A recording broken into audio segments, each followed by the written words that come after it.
Welcome back to our channel study aisle. तो आज हम लोग coordinate geometry part third start करने वाले हैं, जिसमें से हम लोग क्वेश्चन नंबर 21 से कंटिन्यू करेंगे। तो जो जितने लोग पहली बार देख रहे हैं उनको मैं बता दूं, ये कोऑर्डिनेट ज्योमेट्री के एमसीक्यूज़ को हम लोग यहाँ पे प्रैक्टिस कर रहे हैं आर डी शर्मा बुक से, लेटेस्ट एडिशन। ठीक है। तो हमने फर्स्ट पार्ट और सेकंड पार्ट में क्वेश्चन नंबर 20 तक कवर कर लिया है। तो जितने लोग पहली बार आए हो पहले उन फर्स्ट और सेकंड पार्ट को देखो, फिर इस थर्ड पार्ट को देखना। यहाँ पे हम लोग आज 21 क्वेश्चन से आगे कंटिन्यू करेंगे। ठीक है। तो फर्स्ट और सेकंड पार्ट में हमने अभी तक देख लिया कि कैसे फॉर्मूले को यूज़ करना है। फॉर्मूलेज वही तीन फॉर्मूलेज हैं, एरिया ऑफ ट्रायंगल वाले, section formula, distance formula. Section formula में मिड पॉइंट थ्योरम भी आ जाता है, मिड पॉइंट फार्मूला भी आ जाता है, सॉरी मिड पॉइंट फार्मूला भी आ जाता है।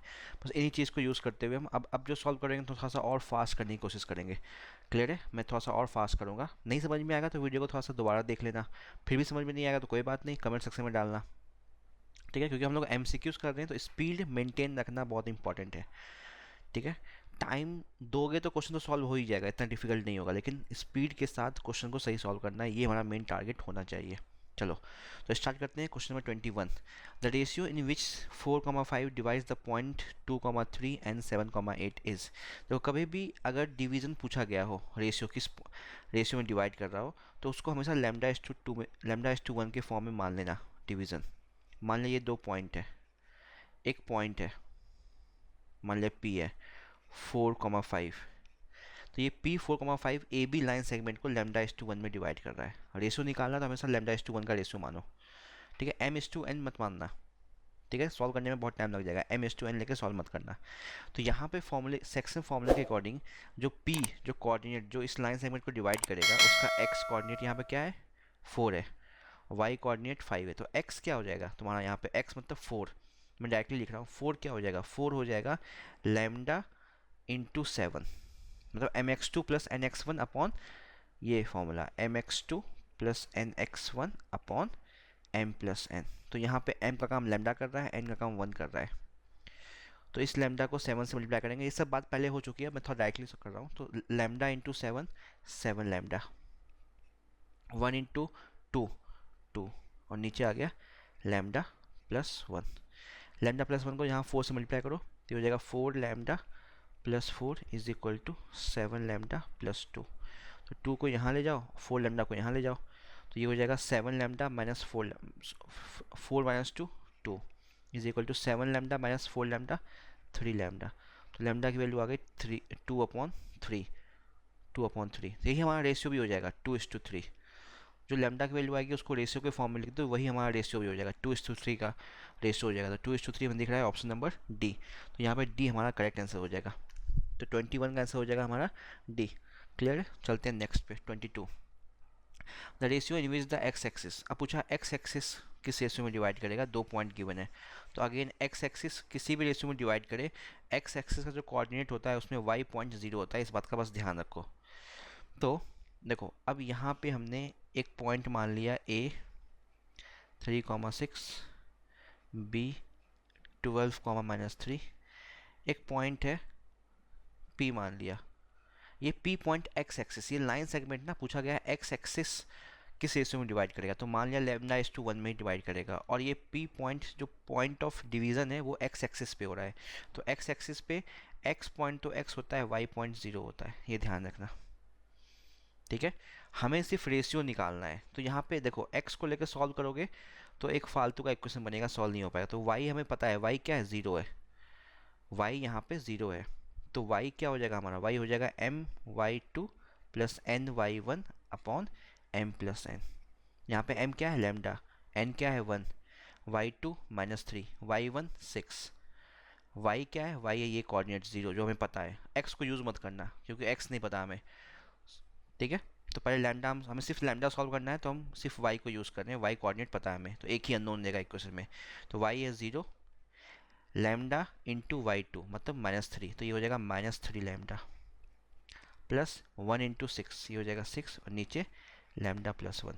लैम्डा प्लस 1 को 0 से मल्टीप्लाई कर दो, ये 0 हो जाएगा, तो ये हो जाएगा -3 lambda plus 6 is equal to 0। तो 3 लैम्डा इज इक्वल टू 6, तो लैम्डा इज इक्वल टू 6/3 2:1, मतलब 2:1 हमारा यहाँ पे रेशियो हो जाएगा। तो जो भी लेमडा की वैल्यू होती है वही हमारा रेशियो भी होता है। 22 का 2:1, मतलब ए हमारा यहाँ पे करेक्ट आंसर हो जाएगा, 22 का ए हो जाएगा। क्लियर है। नेक्स्ट 23 पे चलते हैं। अब 23 थोड़ा सा क्वेश्चन अच्छा है, देखने में लगता है लेंटी सेंट्रॉइड पूछा गया है, ये वो कुछ लेंदी नहीं है। ठीक है, क्वेश्चन क्या है, if the centroid of the triangle form by the point A, B, C and C, A is at the origin, then A cube plus B cube plus C cube is. देखो अब जो कह रहे हैं जो centroid है ना वो ओरिजिन पे है, सेंट्रॉइड जो है ओरिजिन पे है। तो कहने का मतलब है यहाँ पे एक ट्राइंगल है, उनके 3 कोऑर्डिनेट गिवन है, ए, इसको मान लिया ए, बी, इतना यहाँ पे इसे लिखने की ज़रूरत नहीं है, समझाने के लिए मैं समझा रहा हूँ इतना। बी है हमारा बी, सी, और सी जो है वो गिवन है सी, ए, सी वर्टिसेस है। सेंट्रॉइड ओरिजिन पे लाई कर रहा है ओ, तो ओरिजिन पे लाई कर रहा है, सेंट्रॉइड का कोऑर्डिनेट ओ जो होगा वो क्या होगा, 0, 0 होगा, हमें पता है। अब सेंट्रॉइड होता क्या है वैसे, सेंट्रॉइड जो यहाँ पे होता है, सेंट्रॉइड का जो कोऑर्डिनेट होता है उसमें एक्स क्या हो जाएगा, एक्स हो जाएगा x1, ये सब बात पहले हो चुकी है, x3/3, और y कोऑर्डिनेट जो होता है वो होता है y1 plus y2 plus y3/3। ये सेंट्रॉइड का कोऑर्डिनेट होता है। अगर x1 क्या है, x1 x2, मतलब कि बेसिकली ये वर्टिसेस x1 y1, इसको x2 y2 मान लो, इसको x3 y3 मान लो। ठीक है, तो यहाँ पे उसने कह दिया सेंट्रॉइड ओरिजिन पे लाई कर रहा है, मतलब x भी 0 है, y भी 0 है। तो 0 इज इक्वल टू क्या हो जाएगा, यहाँ पे 0 इज इक्वल टू हो जाएगा a plus B plus C upon 3। तो a plus B plus C upon 3, तो यहाँ पे क्या इंप्लाई हो रहा है, यहाँ पे a plus B plus C की जो वैल्यू है ना वो 0 के इक्वल है। और जब y कोऑर्डिनेट निकालोगे, y कोऑर्डिनेट भी यहाँ पे 0 है क्योंकि सेंट्रॉइड ओरिजिन पे लाई कर रहा है, तो वहाँ से भी a प्लस बी प्लस सी ही आएगा अपॉन 3। तो वैल्यू सेम आने वाली है a plus B plus C की, 0। अब हमसे पूछा गया है A cube plus B cube plus C cube की वैल्यू। अब क्लास 9th याद करो, ये क्लास 9th का यहाँ पे आइडेंटिटी अप्लाई हो रहा है। अगर if A plus B plus zero, A plus B plus C equal to 0 होता है, तो A cube plus B cube plus C cube जो है ना वो 3abc के इक्वल होता है, याद रखो। अगर a plus B plus C equal to 0 हो गया तो A cube plus B cube plus C cube वो 3abc के इक्वल होता है।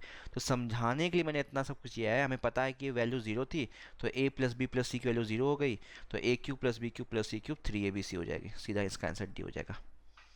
तो इसमें सिर्फ टिक मारना था और आगे बढ़ना था, लेकिन समझाने के लिए, क्योंकि अब वीडियो लेक्चर बना रहे हैं तो समझाना पड़ेगा, इसलिए इतना टाइम लगा, बाकी टाइम नहीं लगेगा इस क्वेश्चन में। ठीक है, तो ऐसे ही एग्जाम में भी करना, थोड़ा सा टाइम बचाना है हमें, तो ये हम MCQs कर रहे हैं, इस बात का ध्यान रखना। 24 पे आते हैं, तो 24 अगेन कोलिनियर है, if points 1, 2 -5, 6 and a, -2 are collinear then a। तो कोलिनियर है, एरिया ऑफ ट्रायंगल 0 होगा। ठीक है, तो एरिया ऑफ ट्रायंगल यहाँ पे मैं पॉइंट इंडिकेट करता हूँ। ठीक है, पॉइंट है हमारा x1 जो है, फर्स्ट कोऑर्डिनेट x1 जो है वो 1 है, और y1 जो है वो 2 है, ये 1, 2। x2 जो है वो -5, y2 जो है वो 6, और x3 जो है हमारा वो है a, और x4 जो है वो है, सॉरी, y3 जो है वो है -2। ठीक है, तो कभी कभी मिस्टेक से हो सकता है, कैलकुलेशन मिस्टेक हो जाए या वैल्यू कॉपी करने में गलती हो जाए, लेकिन मेथड देखना, प्रोसेस देखना, मेन वो है। कैलकुलेशन मिस्टेक किसी से भी हो सकता है, कॉपी करने में वैल्यू गलत हो सकता है, लेकिन मेन चीज़ देखना मेथड और प्रोसेस। अब उसने कहा है फाइंड द वैल्यू ऑफ ए, ये तीनों पॉइंट कोलिनियर है, तो कोलिनियर तो एरिया ऑफ ट्रायंगल क्या हो जाएगा, एरिया ऑफ ट्रायंगल जो होता है वो 0 हो जाता है। अब एरिया ऑफ ट्रायंगल का लगाओगे फॉर्मूला, तो वही हाफ x1, वही करा है, तो हाफ x1, तो x1 क्या है 1, तो 1 इंटू y2 माइनस y3, तो y2 माइनस y3, तो ये हो जाएगा 6 -(-2), तो वो +2 हो जाएगा। मैं थोड़ा डायरेक्टली कर रहा हूँ, ठीक है, टाइम बचाने के लिए। तो -(-2) +2 हो जाएगा। नेक्स्ट हो जाएगा x2, नेक्स्ट फॉर्मूले में x2 आता है। ठीक है, तो x2 कितना है -5, तो -5 लिखा। ठीक है, y3 माइनस y1, तो y3 -2 है, y1 क्या हो जाएगा, वो भी हो जाएगा -2 y। ठीक है, नेक्स्ट x3 a है, y1 minus y2, y1 minus y2, तो 2 - 6 इक्वल टू 0 हो जाएगा। तो इस हाफ को यहाँ मल्टीप्लाई कर दिया 0 से, ये 0 हो गया, तो ये आ गया 8, ये -4 इंटू -5 तो ये +20 हो गया, ये 2 - 6 -4 हो गया, ए से मल्टीप्लाई होगा तो -4 हो जाएगा, -4a इज इक्वल टू 0। ठीक है, मॉडुलस के बारे में मैंने बता रखा है पिछली क्लास में भी, तो कैसे मॉडुलस को हटाते हैं नहीं हटाते हैं वो सब मैंने बता रखा है। तो जिसने नहीं देखा पहले फर्स्ट एंड सेकंड पार्ट देखो। तो यहाँ पे 8 + 20 28 हो गया, 4a को यहाँ भेज दिया तो 4a इज इक्वल टू 28 हो गया बेसिकली। तो a की वैल्यू यहाँ पे हो जाएगी 28/4 इज इक्वल टू 7। तो 24 का आंसर हो जाएगा बी 7। क्लियर है यहाँ तक? चलो नेक्स्ट चलते हैं 25 पे। बस 3 फॉर्मूला है, उसको बस अप्लाई करना है सही ढंग से और कुछ नहीं करना है, बाकी सब सिंप्लीफिकेशन है, कैलकुलेशन है। If the centroid of the triangles form by the इतना इतना is at 6,3 then x, y is x, y पूछा गया है। ठीक है, अब यहाँ पे मान लो सेंट्रोइड जो होता है, ठीक है, मान लिया सेंट्रोइड हमारा किसी ट्रायंगल का बेसिकली वो क्या होता है, x कोऑर्डिनेट उसका होता है x1, वही बात अभी हम कर चुके हैं, /3, और y जो होता है वो होता है y1 + y2 + y3/3। यहाँ पे सेंट्रोइड गिवन जो है वो 9, 10 गिवन है, मतलब x की वैल्यू 9 है और y की वैल्यू 10 है, मतलब ये है यहाँ पे। ठीक है, x1 7 है, x2 y है, यहाँ पर थोड़ा सा कंफ्यूज कर रहा है, x2 को y में रखा है, वैल्यू रखेंगे x का, रखेंगे वहाँ पे y, तो कोई बात नहीं। और सॉरी, सेंट्रोइड 6,3 है, सेंट्रोइड 6,3 है, 6,3 है सेंट्रोइड। x1 7, x2 y और x3 9 है, बस रखेंगे। तो यहाँ पे x कोऑर्डिनेट क्या है 6, तो 6 जो होगा ना वो x1 + x2 + x3/3, तो x1 7 है प्लस x2, तो x2 की जगह पे y है, देखो y, -6, तो x2 की जगह पे y है। तो ये मत सोचना कि अरे वैल्यू तो x का रख रहे हैं y के फॉर्म में रख रहे हैं, कोई बात नहीं, जो दिया है वो हम यूज़ करेंगे। और x3 9 है तो +9/3, 3 को यहाँ मल्टीप्लाई किया 18 हो गया, 18 is equal to 7 + 9 16 plus y, तो y की वैल्यू 18 - 16 2, तो y की वैल्यू 2 आ गई यहाँ से। क्लियर? अब ऐसे निकालेंगे हम x के लिए। ठीक है, अब देखो y कोऑर्डिनेट क्या है 3 गिवन था, सेंट्रोइड का y कोऑर्डिनेट 3 है, तो 3 किसके इक्वल हो जाएगा y1, तो y1 क्या है x, y1 x गिवन है, कंफ्यूज कर रहा और कुछ नहीं, y2 -6, y3 10। यहाँ से हम जो ट्राइंगल का वर्टिसेस होता है उसको हम x1 y1 x2 y2 x3 y3 consider करते हैं /3। 3 को यहाँ मल्टीप्लाई किया 9, -6 + 10 4, तो x + 4, 4 को यहाँ ले जाओ माइनस, तो 5, x की वैल्यू आ गई 5। तो x 5 है y 2 है, हमें क्या फाइंड करना है x, y, तो x, y क्या हो जाएगा, x 5 है y 2 है 5,2, तो 5,2 यहाँ पे हमारा आंसर हो जाएगा। तो ऑप्शन डी 25 का करेक्ट हो जाएगा। ठीक है, तो क्वेश्चन सिंपल है, बस थोड़ा सा एक्स वाई को इंटरचेंज कर दिया है, एक्स वाले कोऑर्डिनेट में वाई वैल्यू गिवन है, वाई वाले में एक्स गिवन है, तो कंफ्यूज हो जाओगे और कुछ नहीं है।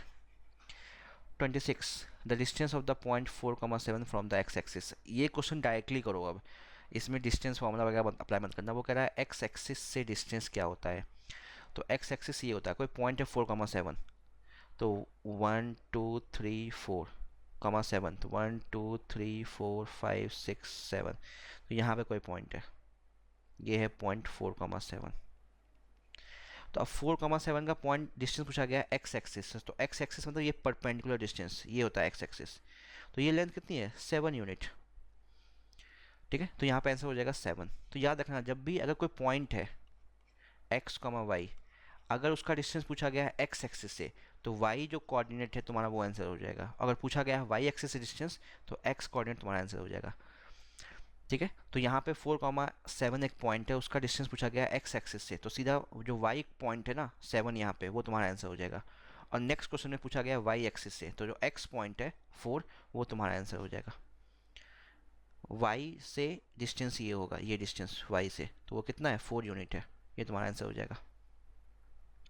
इस चीज़ का ध्यान रखना, यहाँ पे गलतियाँ हो जाती हैं हमसे। क्लियर है? चलो नेक्स्ट चलते हैं 28 पे। 28 क्या, if p is a point on x axis such that its distance from the origin is 3 units, then the coordinate of a point, okay अब देखो देखो इसको भी थोड़ा सा ग्राफ से ही करते हैं, ठीक है, जल्दी हो जाएगा, समझो बात को। ज़रूरी नहीं है डिस्टेंस फॉर्मूला लगा के ही सॉल्व हो जाएगा। उसने कहा है एक p is a point on x axis, p कोई पॉइंट है x एक्सिस पे, ठीक है। तो देखो अब ग्राफ से क्यों जल्दी होगा, देखो तो डिस्टेंस फॉर्मूला से कर ही लोगे, मैं बता दूंगा। x एक्सिस पे कोई पॉइंट है, तो x एक्सिस पे कोई भी पॉइंट होगा p, वो किस फॉर्म में होगा, x कॉमा 0 के फॉर्म में होगा, ठीक है। तो मान लिया वो यहाँ पे कहीं पे है p पॉइंट, ये x कॉमा 0, मतलब ये ओरिजिन तुम्हारा है, ये डिस्टेंस तुम्हारा x होता है। अब such that it's distance from the origin is 3 unit, उसका डिस्टेंस ओरिजिन से 3 यूनिट है, मतलब ओरिजिन से उसका डिस्टेंस 3 यूनिट है, ये मतलब x जो है वो 3 के इक्वल है, तो p पॉइंट डायरेक्टली आ जाएगा। वैसे ये क्या है, ओरिजिन तुम्हारा क्या होगा, 0,0 होगा, p पॉइंट क्या है, x, 0 होगा।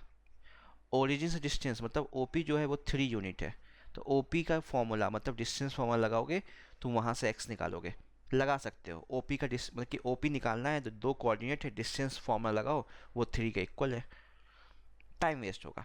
अब उसने बोल दिया P जो है वो x एक्सिस पे लाई कर रहा है और ओरिजिन डिस्टेंस 3 यूनिट है, तो ये डिस्टेंस 3 हो जाएगा, y तो ऑलरेडी 0 होगा x एक्सिस पे, तो ये P पॉइंट वहाँ डायरेक्टली आ गया 3,0, ठीक है। कोई नहीं लगाना पड़ा डिस्टेंस फॉर्मूला, लगा दो OP का लगाओ फॉर्मूला, डिस्टेंस फॉर्मूला O और P के बीच में इक्वल टू 3 रखो, यही आएगा x की वैल्यू, ठीक है। अब then the coordinate of Q on O Y मतलब y एक्सिस से बोल रहा है, such that OP is equal to OQ, तो Q जो है y एक्सिस पे है, तो Q अगर y एक्सिस पे है तो Q किस फॉर्म में होगा, 0,y के फॉर्म में होगा। सच दैट OP का जो डिस्टेंस था वही OQ भी है, तो OP कितना था 3 यूनिट, तो ये भी कितना हो जाएगा 3 यूनिट, तो यहाँ पे y पॉइंट 3 हो जाएगा, तो Q जो हो जाएगा वो हो जाएगा 0,3।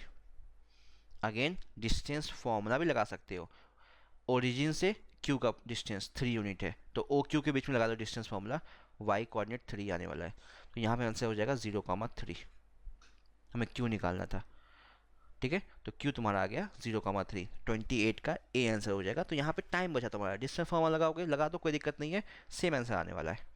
थोड़ा सा ग्राफ से सॉल्व करके हमने टाइम बचा लिया और कुछ नहीं है। नहीं समझ में आया हो बताना, बताना क्या, डिस्टेंस फॉर्मूला लगा लो, OP is equal to OQ है, OP 3 सेंटीमीटर गिवन है, O कोऑर्डिनेट तुम्हें गिवन है 0,0 ओरिजिन है, P गिवन है, डिस्टेंस फॉर्मूला लगा दो, OP 3 था तो OQ भी 3 है, अब O और Q के बीच में लगा दो डिस्टेंस फॉर्मूला। ये सब काम पहले कर चुके हैं, थोड़ा सा मैंने ग्राफ समझा दिया कि टाइम कैसे लग सकता है, ऑल्टरनेटिव मेथड बोल सकते हो। चलो 29 पे आते हैं। If the point x, 4 lies on a circle whose center is at the origin and the radius is 5, then x is equal to, चलो ठीक है, एक सर्कल गिवन है, ठीक है, एक सर्कल गिवन है,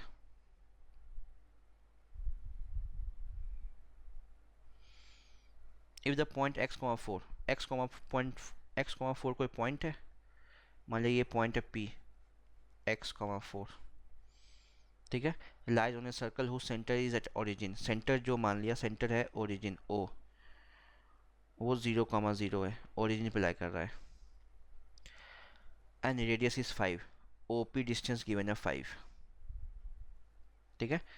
तो OP 5 गिवन है, डिस्टेंस फॉर्मूला लगाएंगे OP के बीच में, तो OP कितना है, OP है 5, O कोऑर्डिनेट कितना है 0,0, P क्या है x, 4, OP 5 गिवन है, तो हम OP की जगह हम क्या कर देंगे, दोनों साइड स्क्वायरिंग कर देंगे, तो स्क्वायर रूट हमारा हट जाएगा। OP देखो, OP निकालोगे ना तो OP में ये आएगा square root x2 minus x1, तो x माइनस 0 का होल स्क्वायर,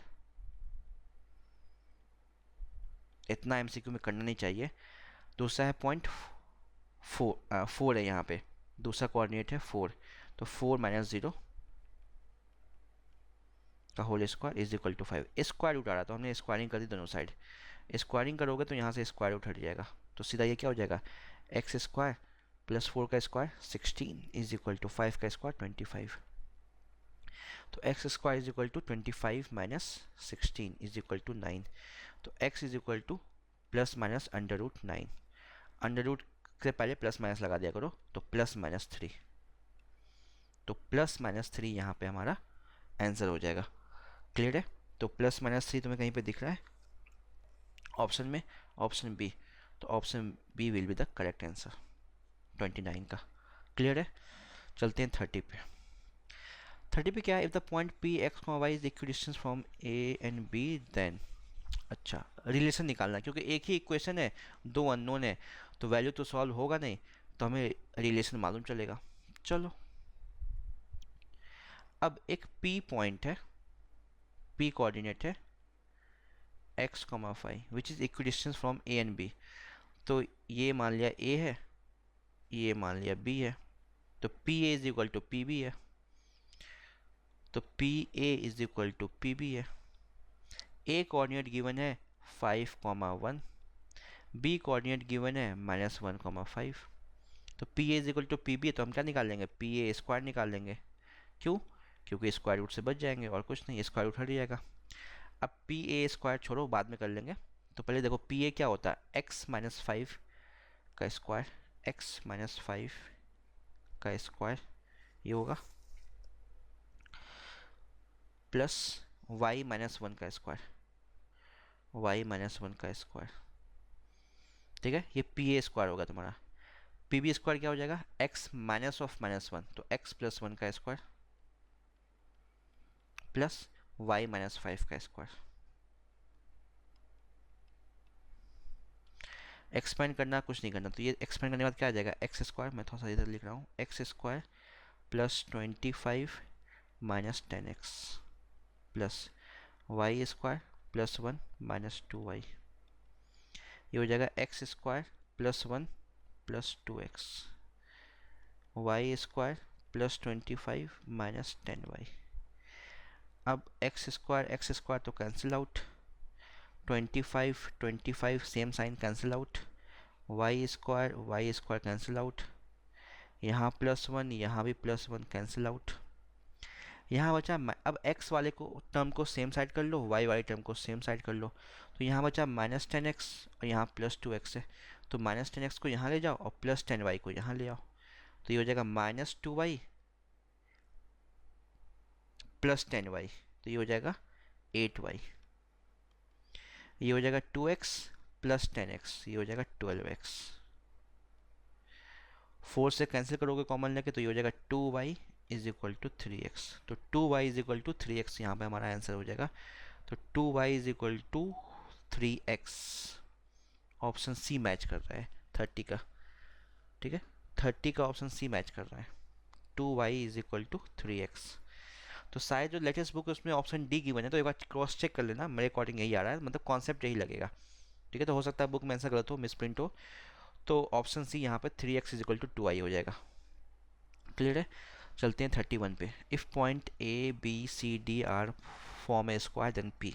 चलो आगे ने, जब भी अननोन वर्टिसेस निकालना हो स्क्वायर का, पैरेललोग्राम का, तो सेक्शन फॉर्मूला लगाने के लिए कोशिश किया करो, क्योंकि डायगोनल एक दूसरे को बाइसेक्ट करते हैं, दोनों डायगोनल का मिड पॉइंट सेम पॉइंट हो जाता है। अब स्क्वायर गिवन है यहाँ पे,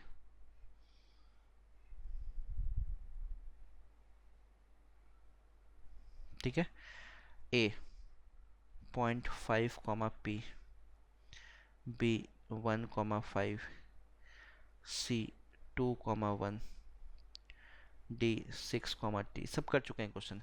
ठीक है, अब स्क्वायर का डायगोनल एक दूसरे को सेम पॉइंट पे बाइसेक्ट करेगा। ठीक है, सेम पॉइंट पे बाइसेक्ट करेगा, तो मान लो ये पॉइंट ओ है x, y। तो अब ये जो पॉइंट है ओ वो मिड पॉइंट होगा किसका? AC डायगोनल का भी और BD डायगोनल का भी मिड पॉइंट होगा। तो अब देखो ओ BD का भी मिड पॉइंट है, AC का भी मिड पॉइंट है, तो मान लो अगर BD का मिड पॉइंट है, B और D कोऑर्डिनेट तुम्हें पता है, उसका मिड पॉइंट निकालना है, तो वही x क्या हो जाएगा यहाँ पे? x हो जाएगा x1 प्लस x2 अपॉन 2। तो x1 यहाँ पे 6 ले लेंगे और x2 मान लेंगे 1, तो 6 प्लस 1 अपॉन 2 मतलब 7 अपॉन 2, ये हो जाएगा। और y क्या हो जाएगा? y हमारा हो जाएगा y1 प्लस y2/2, तो ये भी तुम्हारा 2 प्लस 5/2 इज इक्वल टू 7/2। तो ओ तुम्हारा आ गया, ओ क्या आ गया 7/2 कॉमा 7/2। अब ए सी का भी मिड पॉइंट यही होगा, तुम्हें पी निकालना है ना, तो सीधा तुम वाई कोऑर्डिनेट ले लो, क्योंकि तो यहाँ पे वाई कोऑर्डिनेट अननोन है। अब एक्स कोऑर्डिनेट निकालने से कोई फ़ायदा नहीं, टाइम वेस्ट है। ठीक है, तो वाई कोऑर्डिनेट क्या हो जाएगा, वाई कोऑर्डिनेट तुम्हारा 7/2 है। तो अब ए सी में अगर लगाओगे मिड पॉइंट थ्योरम, तो वो 7/2 मतलब वाई कोऑर्डिनेट को ले रहे हैं, वो क्या हो जाएगा, अब y1 इसको मान लो, y2 इसको मान लो, तो p+1/2, p+1/2 हो जाएगा ये। ठीक है, तो ये 2 और 2 कैंसिल आउट, -1 यहाँ पे ले जाओ, 1 को यहाँ -1 ले जाओ, तो p is equal to 7 - 1 equal to 6 हो जाएगा। तो p की वैल्यू यहाँ पे 6 हो जाएगी यहाँ पे। ठीक है, तो x के लिए मिड पॉइंट थ्योरम लगा के टाइम वेस्ट मत करना, p निकालना है, वो y कोऑर्डिनेट में आएगा, तो सीधा y कोऑर्डिनेट के लिए फॉर्मूला लगाना। क्लियर है? हाँ, तो अब मूव करेंगे हम लोग क्वेश्चन नंबर 32 पे। तो 32 क्या कह रहा है, the coordinate of the circumcenter of a triangle form by the points 0 O 0,0 a,0 b 0,b, मतलब कह रहा है वो एक कोई ट्राइंगल है। ठीक है, उसके हमने पॉइंट्स ले लिए, यहाँ पे o 0,0, यहाँ पे a,0, यहाँ पे b 0,b। हमें सर्कम सेंटर फाइंड करना, तो सर्कम सेंटर बेसिकली क्या होता है, एक वो पॉइंट ट्राइंगल के बीच में जो तीनों वर्टिसेस से इक्विडिस्टेंस पे होगा, तीनों वर्टिसेस से। मान लो हमने सर्कम सेंटर मान लिया सी, जो इसका कोऑर्डिनेट x, y है मान लो, तो यहाँ पे क्या होगा, यहाँ पे A C is equal to B C is equal to O C, या इन जनरल जब हम डिस्टेंस इक्वेट करते हैं तो हम ए सी का square plus equal to B C का square is equal to O C का स्क्वायर कैलकुलेट करते हैं। इस डिस्टेंस फॉर्मूला जब लगाते हैं तो स्क्वायर रूट इससे हट जाता है। ठीक है, तो हमने निकाला ओ सी, तो यहाँ पे ओ सी स्क्वायर अगर निकालते हो तो डिस्टेंस फॉर्मूला से क्या हो जाएगा, x1 माइनस x2 या x2 माइनस x1 का होल स्क्वायर, तो ये हो जाएगा x माइनस 0 का whole square plus y minus 0 का होल स्क्वायर, तो ये क्या आ गया, x square plus Y square. और अगर ए सी स्क्वायर निकालते हो, ए सी स्क्वायर, तो वो क्या आ जाएगा, वही x माइनस ए का whole square, distance formula apply कर देना, क्वेश्चन सॉल्व हो जाएगा, और y माइनस 0 का होल स्क्वायर, तो ये तुम्हारा आ गया x square plus A square minus 2ax plus Y square. और अगर बी सी स्क्वायर निकालते हो तो अगेन डिस्टेंस फार्मूला से क्या आ जाएगा, x माइनस 0 का whole square plus y minus B का whole square is equal to X square plus Y square plus B square minus 2by। ये आ गया, हमें ये कोऑर्डिनेट निकालना है सर्कम सेंटर का। तो हमने क्या किया, इक्वेशन 1 और 2 को इक्वेट किया, 1 और 2 को इक्वेट किया, मतलब O C square is equal to A C square किया, तो इससे क्या आ गया हमारे पास, ओ सी स्क्वायर हमारे पास है X square plus Y square is equal to A C square है X square plus A square minus 2ax plus Y square. हमें x निकालना है, तो ये तो कैंसिल आउट। ठीक है, तो यहाँ पे क्या आ गया, A square is equal to 2ax, मतलब इस 2x को यहाँ ले आओ, तो यहाँ तो 0 बचा, ये आ गया, तो यहाँ a और ये पावर 2 गया, तो ये क्या आ गया, 2x is equal to a, मतलब x is equal to a/2। Same way में हम क्या करेंगे, एग्जैक्टली सेम वे में ओ सी स्क्वायर और बी सी स्क्वायर को कंपेयर कर देंगे। तो हम मान लो हमने O C square equal to B C square किया, तो ये हमारे पास आ जाएगा ओ सी स्क्वायर, अगेन वही X square plus Y square, और बी सी square x square plus Y square, ये है बी सी square plus B square minus 2by। Again वही कहानी होगा, ये कैंसिल आउट, यहाँ से आ जाएगा 2by is equal to b square, तो ये b और ये स्क्वायर कैंसिल आउट, तो यहाँ से y की वैल्यू आ जाएगी b/2। तो बेसिकली सर्कम सेंटर हमारे पास जो c पॉइंट है वो क्या आ गया, c जो आ गया वो आ गया a/2 b/2। तो अगर ऑप्शन की बात करें, ऑप्शन बी मैच कर रहा है। क्लियर है? क्लियर है? तो 32 तक हमने कर लिया। अब आगे का हम लोग करेंगे नेक्स्ट पार्ट में। क्लियर है? नेक्स्ट पार्ट में इसको कंटिन्यू करेंगे, जो कि हमारा फोर्थ पार्ट होगा 33 क्वेश्चन से। ठीक है, तो अगर वीडियो समझ में आ रहा हो, वीडियो पसंद आ रहा हो, कुछ सीख रहे हो, ठीक है, तो वीडियो को लाइक करो, शेयर करो। जिसने चैनल को सब्सक्राइब नहीं किया है, अगर चैनल तुम्हें अच्छा लगा है, चैनल को सब्सक्राइब कर दो और बेल आइकन भी दबा देना, ताकि जो भी नया वीडियो अपलोड हो उसका नोटिफिकेशन तुम तक पहुंच जाए। जल्दी मिलेंगे अपने नेक्स्ट वीडियो में। फोर्थ पार्ट होगा हमारा, थर्ड पार्ट तो यही हो गया। उसमें हम क्वेश्चन नंबर 33 से स्टार्ट करेंगे। क्लियर है? तब तक के लिए गुड बाय, टेक केयर।